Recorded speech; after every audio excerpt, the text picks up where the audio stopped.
Hey, got another question. This is Joe Crump. This is from John Hodge. What's the best entity to use to protect our investment against potential litigators and creditors?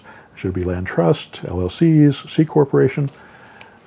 Good question. First of all, you don't have to have a business entity set up in order to get started.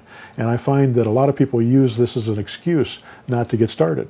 So don't let this be an excuse. This is for something that you can do as you start making money. You don't have to spend any money on this at the beginning. And you don't really need to spend very much money to get it set up. Don't go pay somebody $5 grand to set up an LLC for you. It doesn't cost very much money. In Indiana here, we can set them up for $90. I can set up an LLC for $90 here in Indiana. And other states are more expensive. California is more expensive, and there's franchise tax fees and all these other things that they've got to pay that we don't have to pay. But it makes sense to own properties. I own my properties in limited liability corporations, LLCs. I also have my teaching business in an S corporation because it brings me income. And I also own properties with an LLC inside a Roth IRA. A lot of the properties that I have are inside my Roth because I believe that a retirement account is more protected than a regular business. So, and there's been some legal precedent for that, although I can't give it to you. Remember, I'm not an attorney, don't play one on TV, I can't give you legal advice. These are just experiences that I've had personally. So I would suggest an LLC to hold your property in, and maybe to flip your properties in.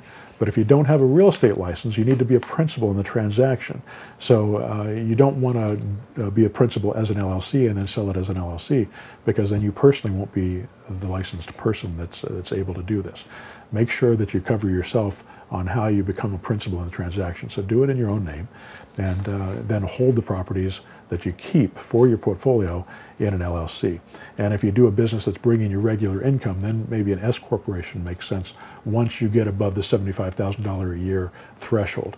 And this comes from my CPA. So, once you get to $75,000, that's about the time you need to have a corporation. And then that gives you the opportunity to set up pension funds and profit sharing plans and things like that, which I did on mine, and recently converted all into my Roth IRA because I'm getting closer to retirement age. I'm 52 years old, and that retirement age is coming along a lot sooner than for a lot of you out there.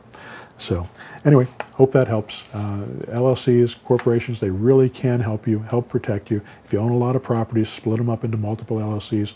If you're in my mentor program, I'll walk you through the steps for asset protection for you personally. We'll look at your situation, what you've got to risk, because the reason you're protecting yourself from creditors is because you've got something to risk. If you don't have anything to risk, it's not a big deal. You're not going to lose anything if you don't have it to lose. But once you have assets, then you've got to protect it, and you want to put layers between yourself and those properties so they can't come after you personally. All right, hope that helps.